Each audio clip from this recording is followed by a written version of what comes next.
Hi everybody, it's me, GhostCritic, and right off the bat I'd just like to say that I'm coming down with a bit of a cold, so if I do a lot of sniffing or even if I sneeze in this video, I do apologise. I've tried to get it all out of my system before I made this video, but it's still hanging around, so just the heads up.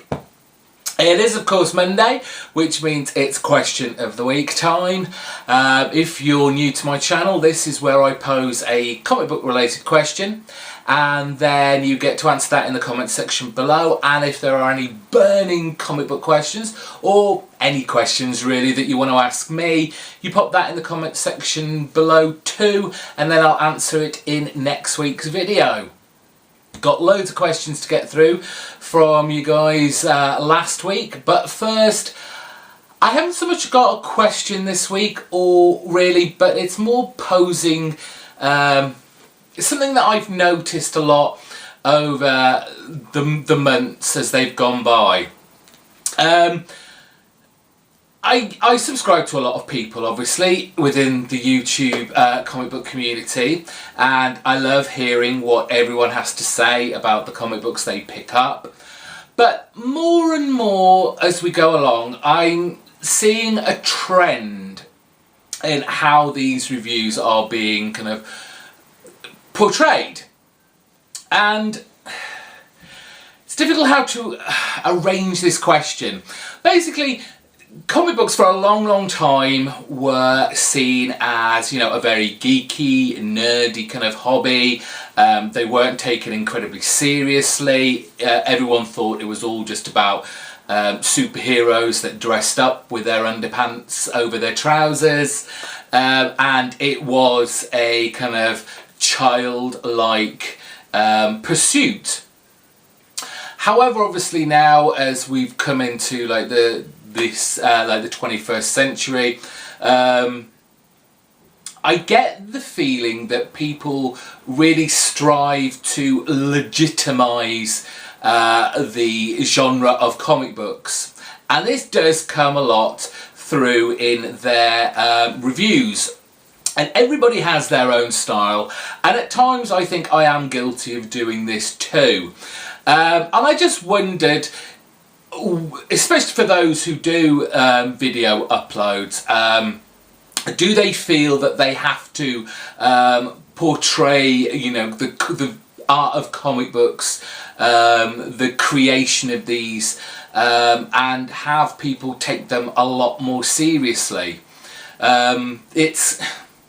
I just feel that sometimes it starts to get almost scholastic, where we break it down to like the infinitesimal detail, when they really are just a form of entertainment. It's a form of entertainment I love and I relish. You know, every Wednesday, you know, I'm, you know, gagging to get to the comic book store to see what I can pick up. But then, as I said, do you feel that we have to legitimise comic books as a kind of serious literary, you know, style genre? Just interested in your thoughts on that. So, on to this week's questions. Some really interesting ones were posed this week. We're going to kick off with Joshua Hayes. Back Josh. He asked me what were my best and worst issue of Saga and why. This was very easy actually. I thought I was going to struggle with this, and I'm going almost right back to the start for my favourite best issue of Saga, and that is with issue 2. Now, why was issue 2 so exciting to me, so fun?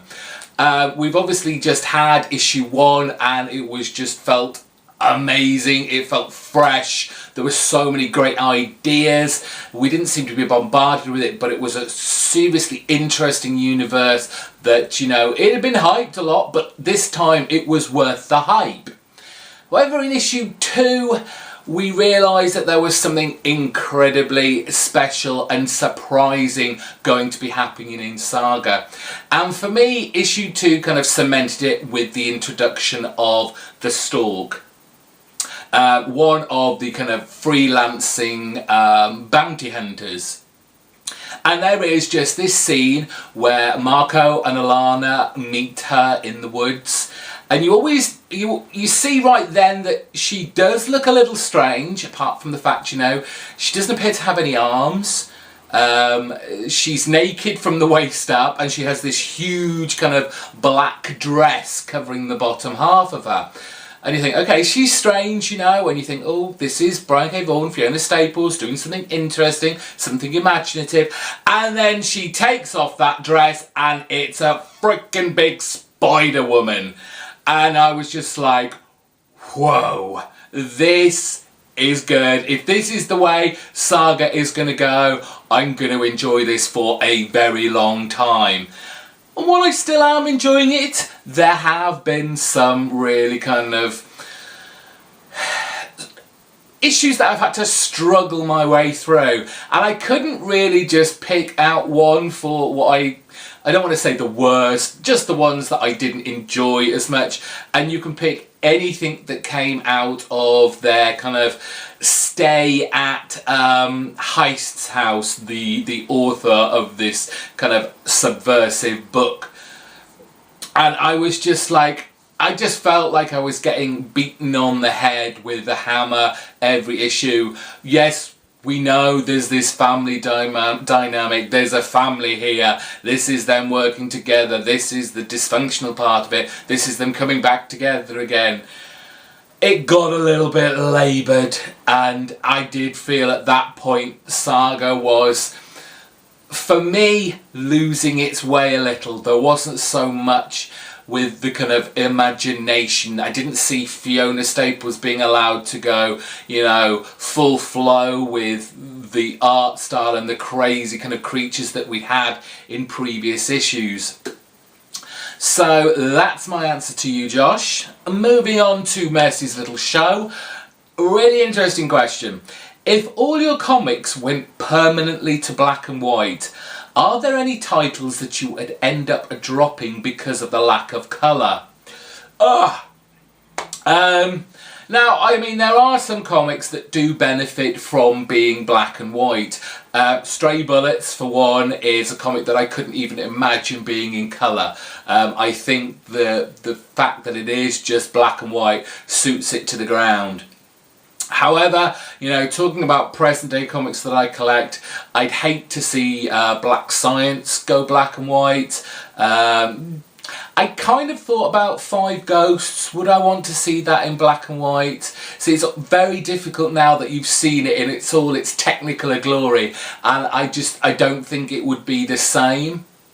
What else did I pick? East of West is another one. I think very much of that is part of the colour palette. And basically anything done by Geordie Belair. She is an amazing colourist. She brings to life every single page she colours. It's strange because I was thinking of it the other way round. What comic books that are currently black and white would I like to see in colour? And strange as it may seem, I've always wanted to know what The Walking Dead would look like in colour. It would probably look terrible, but that just kind of stuck in my head, kind of like the opposite way round. So there we go. Derek Lucarelli asked me, who is the real leader of Pink Floyd, Dave Gilmour or Roger Waters? Now, when he posed this question last Monday, I said to him, I know I'm not going to be able to answer this. Don't really know enough about Pink Floyd, but I do have a Pink Floyd story. Now, I might have built this up quite a lot, but I was in my college days, and there was a day of the week that was set out for shall we say, recreational purposes that may have had to do with drugs.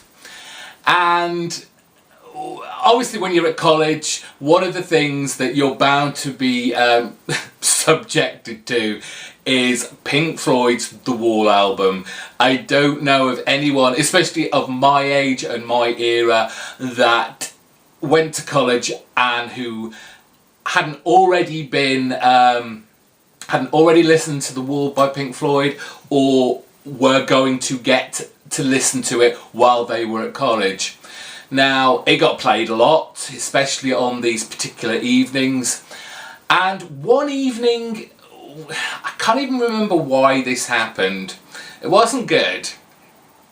The guys that I shared a house with, they had set up their stereo with the record on, and the speakers were on the floor. There were cushions in the middle of the speakers to rest your head on. And I was in the other room at the time, and they were shouting at me going, Mark, come in here, you've got to listen to this, you've got to listen to this. I was like, okay, what have you got? So just lie down here and just listen to this bit. And there's a point in Pink Floyd's The Wall where there is this helicopter, and it's their blades going round and round. And I was listening to this, and I haven't been so freaked out in all my life. Clearly my state of mind was all over the place with the recreational element of the evening, and I did not like it at all. Wasn't a particularly good night that night. Let me know what you think of Pink Floyd, who is the leader in your eyes, and anyone else who is more au fait with Pink Floyd. Wonky Ninja simply asked, a favourite drama. I presume he's talking about television, and I do watch a lot of television. So it was difficult to narrow it down to a few. I really enjoyed Hannibal. Love that TV programme. I came to it quite late. I think it had just started its second season when I decided to take a look at it, but I caught up incredibly quickly. It's a fascinating show, so well written, so well acted, and I'm just waiting impatiently for season 3.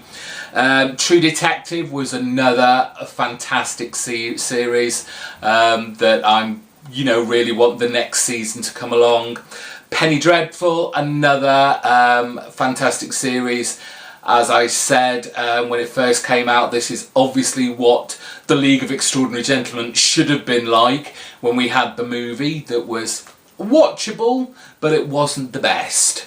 Also, what else have I got down here? American Horror Story, I'm up to date with all those seasons. While I do think they follow a certain formula throughout, I do still enjoy it. I like the way that they choose different kind of genres for each series while still using predominantly the same actors and actresses. Moving on, we'll go to Earl Grey. They asked me, how many times do you spend on your comic book per day or week? Earl Grey, there isn't a day that goes by when I am not reading comics, whether I'm doing videos about comics, whether I'm reorganising my comics. I go to bed reading comics. It takes up a lot of my social life. Hazel Coffee Nut asked me, you have met your favourite artist and they are willing to sketch anything for you. Who is the artist and what would you have them sketch? I always kind of my go-to character is the Punisher if I'd ever want anyone to sketch anything for me. But I don't ever just want a kind of straight sketch of Punisher. I always want to put a twist on it. I want Punisher to be dressed up as Santa, or I want him in a nurse's outfit, or something, crazy that's so not the Punisher, just to make it more interesting, more original. And who would I have it draw it? I mean, I love Chris Picciello's artwork. For me, that's kind of like for contemporary artists right now. He is the most comic book like artist that I enjoy, and people like Humberto Ramos as well. I see them as kind of like the kind of pure, what I consider comic book art. But who else? Matteo Scalera, that would be an interesting one. Who else? No, I think those two will do for now.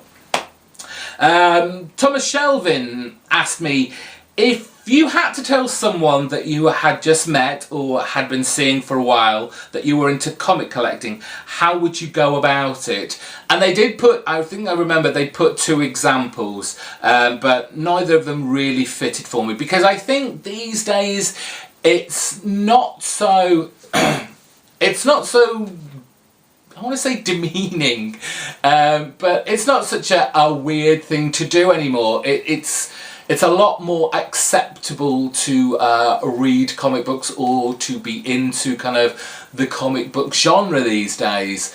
And that kind of shed light, certainly showed me that when I was at work about a year ago, just over a year ago, where I was training up a new team within my work environment, and we were doing the whole bonding games, and we were telling each other what our hobbies, what we did socially. And I was like, I'm just going to say it, because at the time I didn't really reveal anything about my comic book habits to people at work at the time. But I thought, sod it, I'll go and I'll say it. And it was interesting, and yes, they were all very kind of young adults, we'll say. But they were really interested in it, to the point where they were like, bring some in, show us what you've got. And, the next week I came in and I showed them comic books ranging from, way back to the 60s and 70s right up till now. I showed, the fun ones, the serious ones, and they were really into it. So right now I don't think it's that difficult to tell someone that you are collecting comic books now.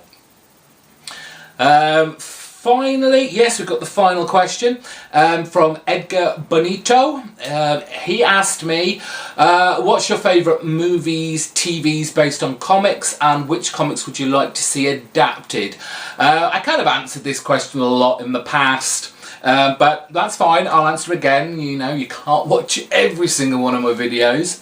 But my favourite movie based on a comic, I've always said that I really, really enjoyed the first Sin City movie. I don't normally do this, but as soon as I'd watched it, I watched it when it came out on DVD. I went right back to the start and, just started it again, and I had to watch it right away. That's something I don't think I've ever done with a film before, and haven't done since. I just was so into it. As for which comics would I like to see adapted, again, that changes a lot. I don't really like comic book movies. Given the episodic nature of comics, I feel that they do much better within a TV show format, just purely on, the episodic element of it. So I'd love to see Stray Bullets as a TV show. That would just be kind of really awesome. Anything by Ed Brubaker from his back catalogue, from Criminal, Sleeper, would make a great TV series. Fatale, The Fade Out would be absolutely an awesome TV show to do. And of course, Five Ghosts, I'd love to see that on TV. That, done right, that would be fantastic. And that's all my questions this week. Thank you very much for posing those great questions. Again, pose me some more, put them in the comment section down below. I'll answer them next week and you'll get a little tiny shout out from me. And don't forget to give me your thoughts about the question I posed right at the top of this video. Until next week, I'll see you. Bye bye.